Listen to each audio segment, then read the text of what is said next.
9-0. The nays, 2/3 being in the objection. The motion to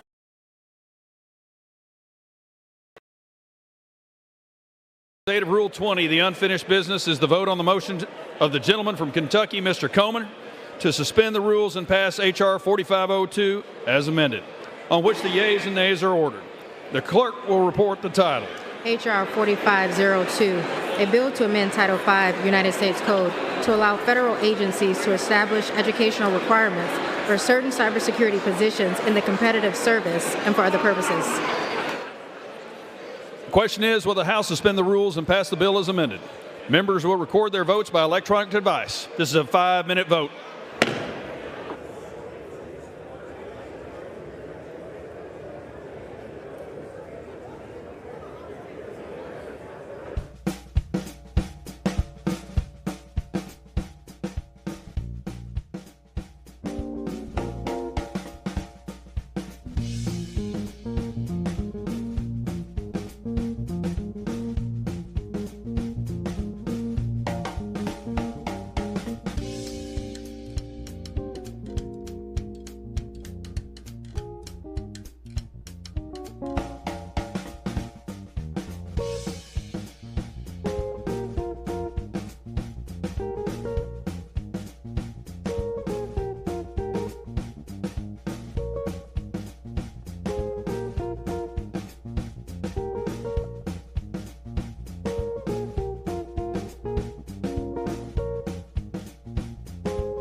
On this vote, the yeas are 394, the nays are 1.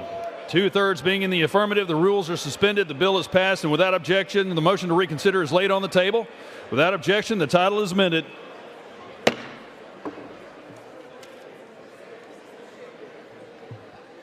Pursuant to Clause 8 of Rule 20, the unfinished business is the question on agreeing to the Speaker's approval of the journal, which the Chair will put de novo. The question is on agreeing to the Speaker's approval of the journal. Those in favor say aye. Aye. Those opposed say no.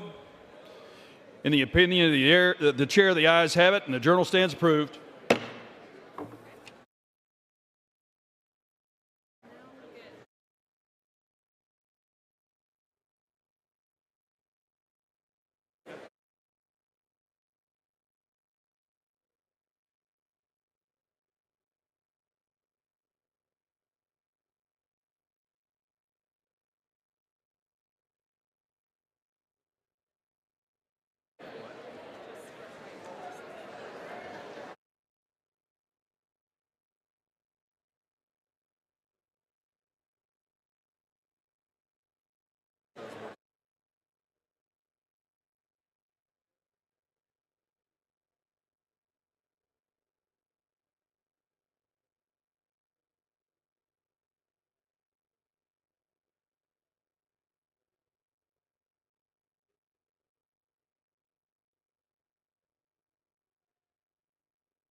House will be in order.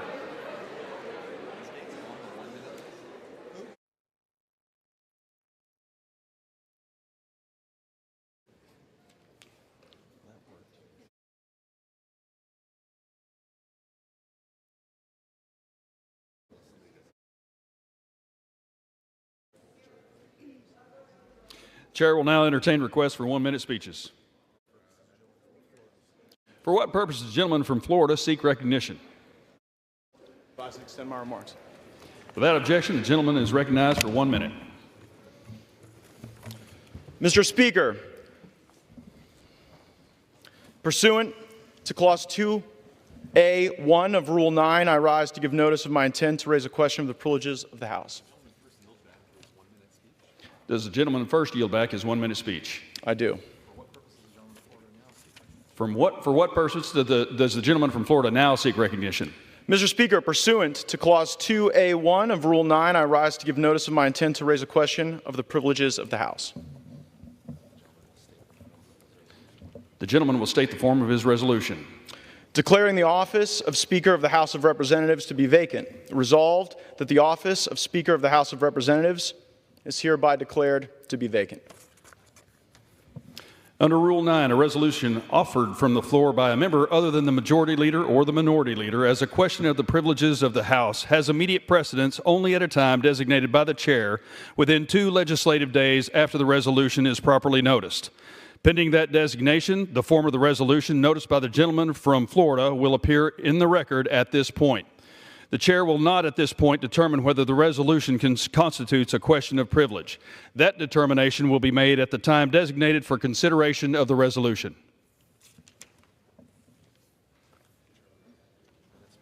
The Chair will now continue with 1-minute speech. For what purpose does the gentleman from New Jersey seek recognition? You'll have to wait a minute.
The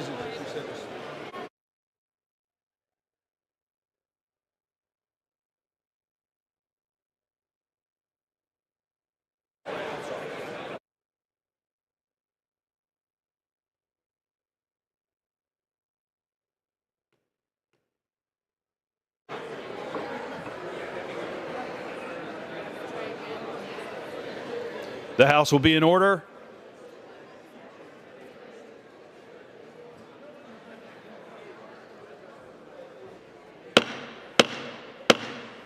The House will be in order.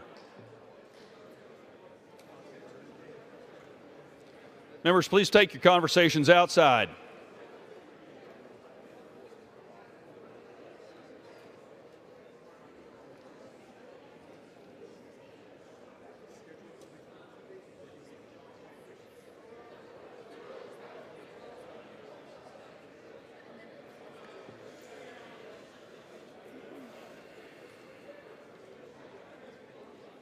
Is he ready?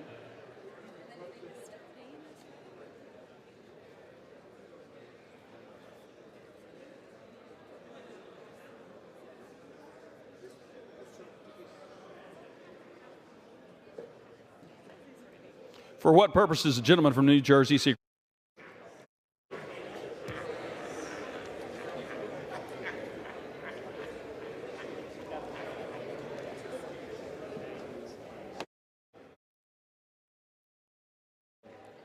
For what purpose does the gentleman from Pennsylvania seek recognition? Request unanimous consent to address the House for 1 minute, revise and extend, and the House is not in order. The House will be in order. Without objection, the gentleman from Pennsylvania is recognized for 1 minute. Thank you, Mr. Speaker. Mr. Speaker, I rise today to recognize the Mifflinburg Hose Company, #1, for their 125 years of service. Over the weekend, the community gathered to celebrate this monumental anniversary. The fire company was established in 1898 with 40 members. David L. Grover was the fire president, and H.O. Bauer was the first fire chief. For generations, these firefighters have protected the community and provided essential services. Since its founding in 1898 with 40 members, the company has grown to 125 members and 75 active firefighters. The Mifflinburg Hose Company's coverage area includes parts of the Bald Eagle State Park, or State Forest, R.B. Winter State Park, and the numerous other smaller state parks and natural areas, parts of the Appalachian Mountains. This is some of the roughest terrain in the Mid-Atlantic area. The department responds to structure fires, silo fires, vehicle accidents, farm accidents, search and rescue, wildfires, and more. As a former volunteer firefighter, I know firsthand the value that they play in our community. Thank you to all the members of the Mifflinburg Hose Company #1 for your service and congratulations on this significant achievement.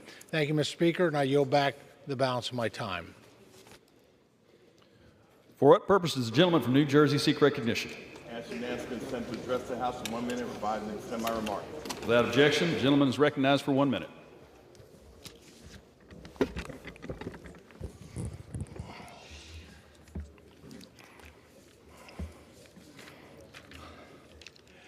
Mr. Speaker, I rise today to discuss the presumptive Republican nominee for president.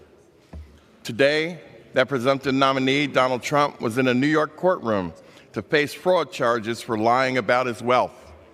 The $250 million lawsuit accuses the Republican leader of inflating the value of his assets. He did it to get better deals on at least $300 million in loans and insurance policies. Loans, I might add, that he refused to pay back. Trump even claims that his $18 million Mar-a-Lago estate is worth $1.5 billion. The trial could force the Republican leader to pay millions of dollars in fines. I remember when the Republican Party used to fight for fiscal responsibility. Now they bow to a man who cheats on his taxes, steals from banks, fails to pay subcontractors, and defrauds investors. That does not sound responsible to me. And it is disgraceful behavior from a presidential candidate. And with that, Mr. Speaker, I yield back. For what purpose does the gentleman from New York seek recognition? I ask unanimous consent to address the House for 1 minute and to revise and extend my remarks. Without objection, the gentleman is recognized for 1 minute. Mr. Speaker, I rise today to recognize Reverend Jeanette Phillips of Peekskill, who passed away last month. She devoted decades of service to the health care needs of the disadvantaged in the Hudson Valley, culminating in her founding of the Peekskill Area Ambulatory Health Care Center in 1975. Over the course of her life of service, Reverend Phillips received myriad awards and recognitions, including the New York State Governor's Award for African Americans of Distinction in 1994, the CHCA NYS Catherine M. Abate Memorial Award in 2018, and Crane's Notable Women in Healthcare in 2019. She also received the Sojourner Truth Award as well as the Harriet Tubman Award for her work as the Westchester District President of the Harriet Tubman Home Historical Society. Reverend Phillips is survived by 3 daughters, 2 sons, and more than 100 grandchildren, great-grandchildren, and great-great-grandchildren. It is an honor to enter her name into the congressional record and recognize Reverend Jeanette Phillips, a trailblazing humanitarian, historic preservationist, and a proud matriarch. And with that, I yield back. For what purpose does the gentleman from North Carolina seek recognition? Mr. Speaker, I ask for unanimous consent to address the House for 1 minute to revise and extend. Without objection, the gentleman is recognized for 1 minute.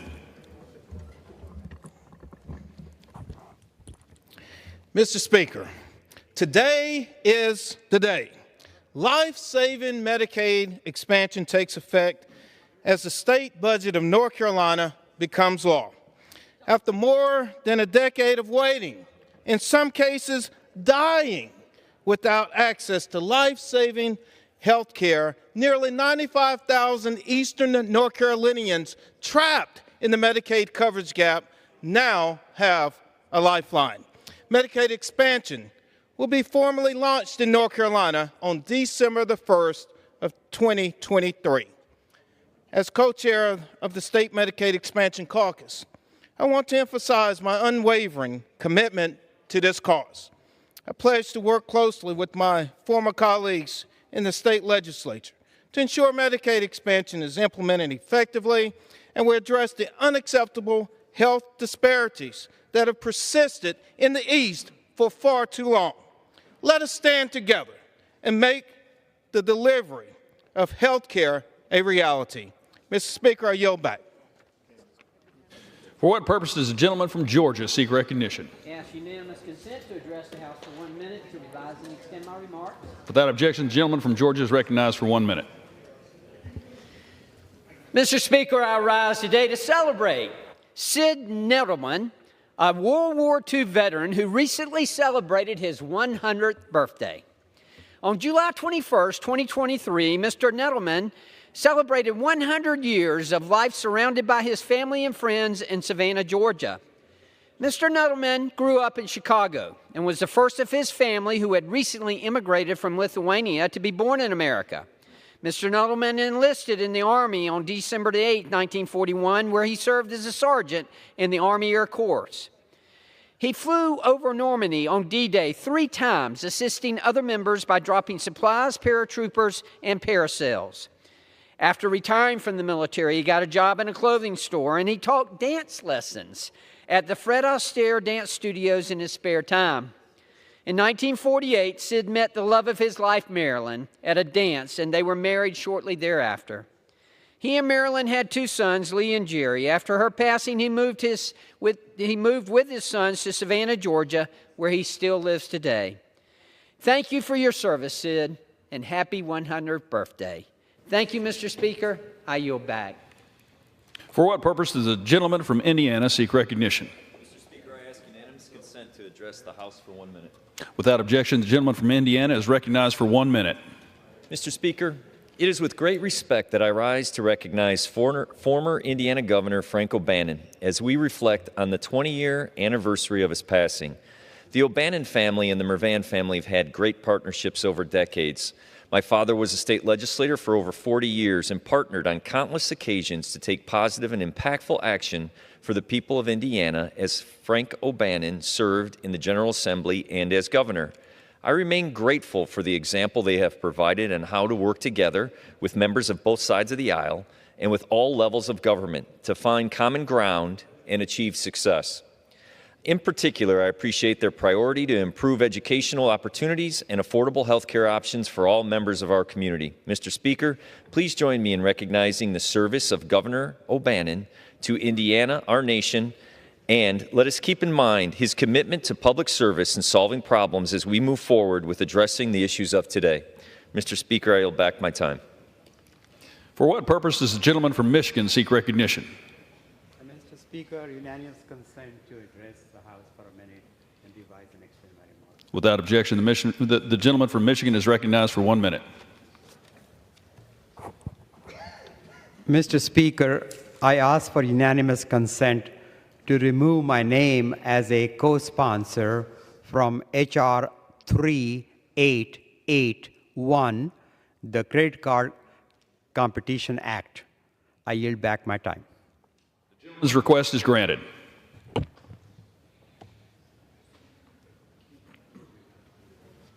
For what purpose does the gentleman from Indiana seek recognition? Mr. Speaker, I move that the House do now adjourn.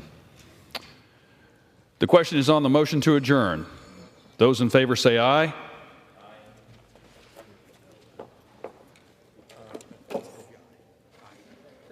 Those opposed say no.